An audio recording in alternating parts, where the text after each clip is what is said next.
میرے بزرگوں اور دوستوں، مختصر یہ ہے کہ محرم کی 9 تاریخ آ گئی۔ یہاں میں ایک بات کرتا ہوں، امام علی مقام نے لشکر یزید کے سامنے ایک خطبہ دیا، اس خطبے کا ایک ایک حرف اس بات کی روشن دلیل ہے کہ امام علی مقام نے اتنی بڑی قربانی کس عظیم مقصد کے واسطے دی تھی۔ یزیدی لشکر کے سامنے فاطمہ الزہرا کی آنکھوں کا تارا، نبی کریم علیہ الصلوۃ والسلام کا جگر پارا، نبی کریم علیہ الصلوۃ والسلام کی جرأت اور شجاعت کا مظہر خطبہ ارشاد فرما رہا ہے۔ آپ نے اللہ کی حمد و ثنا کرنے، نبی کریم علیہ الصلوۃ والسلام پر درود و سلام بھیجنے کے بعد فرمایا، اے لوگو، میرے نانا جان کا یہ فرمان ہے کہ اگر کوئی مسلمان کسی ایسے ظالم بادشاہ کو دیکھے جو اللہ تعالیٰ کی حلال کردہ چیزوں کو حرام اور حرام کردہ کو حلال قرار دے دے اور سنت کو مٹا کر بدعت کو رائج کرے، مال غنیمت کو، خزانے کے پیسے کو اپنا ذاتی مال سمجھ لے، اپنا ذاتی پیسہ سمجھ لے جو قوم کی امانت ہے، اور اللہ کے بندوں پر ظلم و زیادتی کے ساتھ ان کی مرضی کے خلاف حکومت کرے، تو وہ دیکھنے والا مسلمان اس ظالم بادشاہ کے خلاف قولاً یا فعلاً بقدر طاقت و استطاعت کچھ نہ کرے تو اللہ تعالیٰ کو حق پہنچتا ہے کہ وہ کل قیامت کے دن اس ظالم بادشاہ کے ساتھ اس مسلمان کو بھی جہنم میں داخل کر دے جو مسلمان کسی ظالم بادشاہ کو دیکھے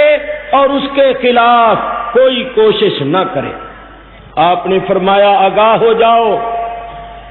یزید نے اور اس کے ساتھیوں نے رحمان کی اطاعت کو چھوڑ دیا ہے،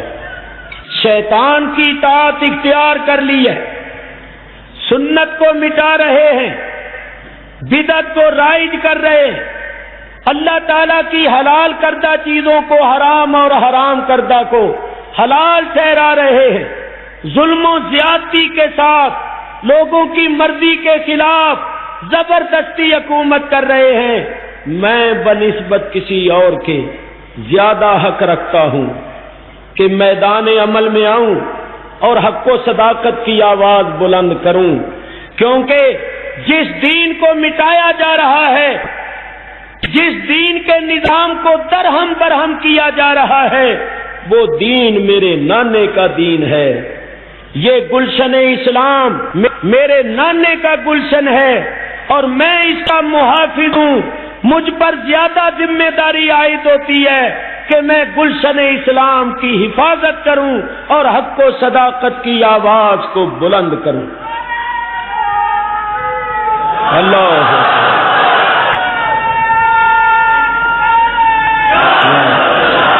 میرے بزرگوں اور دوستوں، امام علی مقام کے خطبے کا ایک ایک لفظ اس بات کا روشن ثبوت ہے کہ امام علی مقام نے اپنے ذاتی اقتدار کے واسطے یا حب جاہ کے پیش نظر اتنی بڑی قربانی نہیں دی تھی اور یہ جنگ نہیں لڑی تھی، بلکہ امام علی مقام نے اتنی بڑی قربانی اللہ کے لیے، اللہ کے رسول کے لیے اور اللہ کے دین کی حفاظت کے لیے دی تھی۔ وہ گلشن اسلام کی حفاظت کر رہے تھے اور اپنے عمل سے یہ ثابت کر رہے تھے کہ جس گلشن اسلام کی آبیاری میرے نانے نے اپنے خون سے کی ہے، میں اس گلشن اسلام کو اپنے خون سے تازگی بخش دوں گا، مگر خدا کا شکار نہیں ہونے دوں گا۔ اللہ یا رسول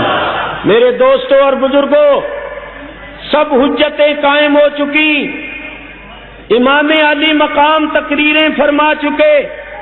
اب ان کے پاس کوئی عذر باقی نہیں تھا جو اللہ کی بارگاہ میں وہ پیش کر سکتے۔ محرم کی 9 تاریخ آ گئی، یزیدی لشکر میں نقارے بجنے لگے، یہ اعلان جنگ تھا۔ امام علی مقام نے اپنے چند رفقا کو بھیجا کہ جاؤ ان لوگوں سے کہو کہ مجھے 1 رات کی مہلت دے دو، ہمیں 1 رات کی مہلت دے دو، کل جو ان سے ہو سکے وہ کر لیں۔ امام کے رفقا گئے، یزیدیوں سے یہ کہا، انہوں نے اس بات کو منظور کر لیا اور 1 رات کی مہلت دے دی۔ یہ جمعے کی رات تھی۔ امام علی مقام نے عشاء کی نماز کے بعد اپنے رفقا کو جمع کیا اور جمع کر کے فرمایا، میرے عزیزو، میرے رفیقو، میں تم سب پر بہت خوش ہوں اور تمہیں خوشی سے اجازت دیتا ہوں،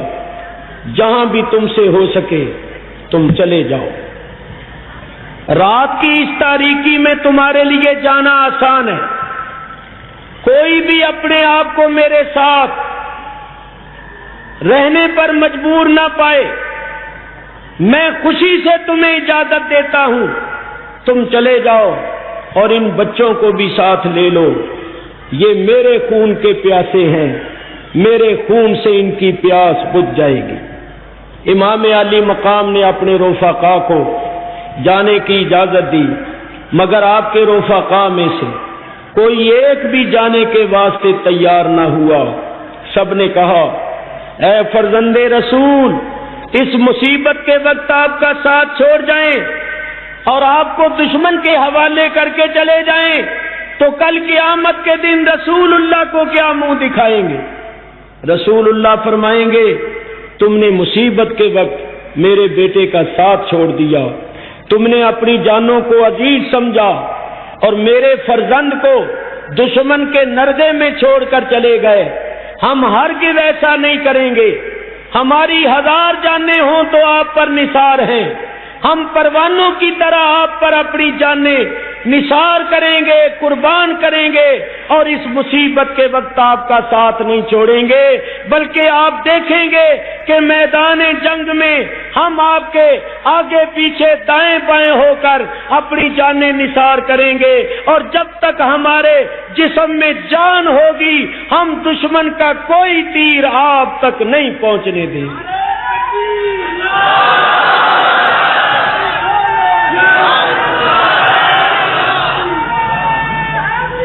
امام ان کے اس جواب سے بہت خوش ہوئے، ان کو دعائیں دیں، فرمایا اگر میرے ساتھ رہنے کا عزم کر چکے ہو تو پھر صبر و استقلال کے پہاڑ بن جاؤ، تم نے ظلم و جفا کی آندھیوں سے ٹکر لینی ہے، تم نے راہ حق میں ثابت قدمی کا مظاہرہ کرنا ہے،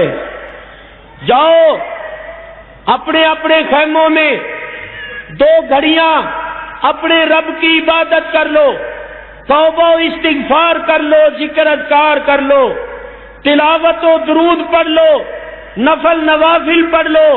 کچھ آرام بھی کر لو، شاید پھر کوئی رات تمہیں عبادت کے واسطے اور آرام کے واسطے نہ ملے۔ امام علی مقام کے رفقا اپنے اپنے خیموں میں جا کر مصروف عبادت ہو گئے، اور امام علی مقام بھی اپنے خیمے میں قرآن شریف کی تلاوت کرنے لگے۔ آپ قرآن شریف پڑھ رہے تھے، قرآن پڑھتے پڑھتے آپ کو ذرا اونگ آ گئی، وہیں لیٹ گئے، تھوڑی دیر آرام فرمایا تو خواب میں جناب محمد الرسول اللہ صلی اللہ علیہ وسلم تشریف لے آئے۔ امام فرماتے ہیں سرکار نے تشریف لا کر مجھے اپنے سینے سے لگایا، میری پیشانی کو چوما اور فرمایا بیٹا یہ تمہارے امتحان کا وقت ہے،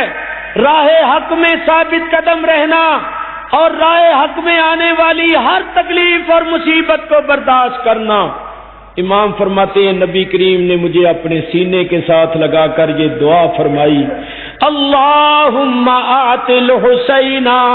صبرا و اجرا۔ نبی کریم نے دعا فرما کے حسین کے سینے کو صبر کا خزینہ بنا دیا اور تشریف لے گئے۔ امام پاک بیدار ہوئے، اپنے عزیزوں کو اپنا یہ خواب سنایا۔ آپ نے تیمم کر کے تہجد کی نماز ادا کی۔ صبح ہونے والی تھی۔ یہ رات کیسی رات تھی؟ شاعر کہتا ہے وہ صبت مصطفیٰ کی شہادت کی رات تھی، زہرا و مرتضیٰ پہ قیامت کی رات تھی۔ شیخ الاسلام والمسلمین حضرت بابا فرید شکرگنج رضی اللہ تعالیٰ عنہ نقل فرماتی ہے کہ ایک بہت بڑے بزرگ نے خواب میں دیکھا کہ ایک خاتون ہے اپنی کمر پر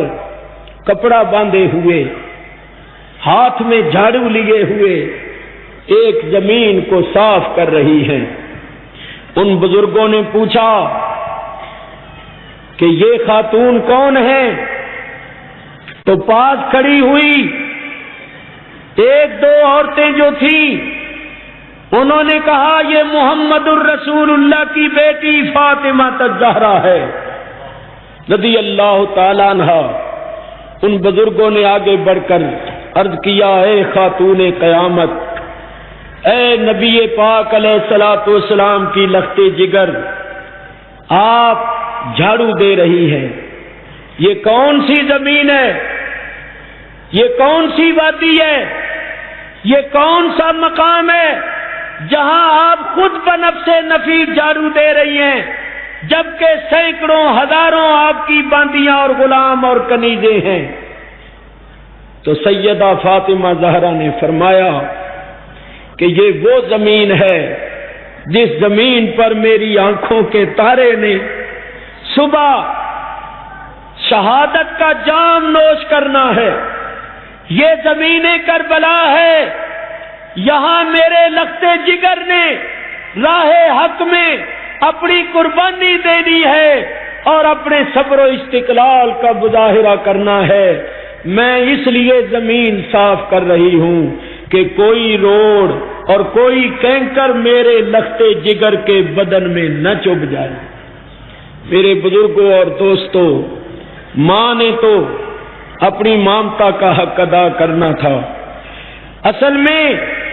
یہ لوگوں کو بتانے کے واسطے باتیں ہیں کہ لوگ سمجھ لیں کہ یہ کتنے مقدس، کتنے معظم لوگ تھے جن پر ان ظالموں نے ظلم کی انتہا کر دی۔ یہ رسول اللہ کے لخت جگر تھے اور رسول اللہ کے لخت جگر پر انہوں نے ظلم و ستم کے پہاڑ توڑے۔ لوگوں کو بتانا مقصود ہے کہ ان کے ظلم و ستم کو دیکھ لو اور ان کے ظلم و ستم کا اندازہ کر لو۔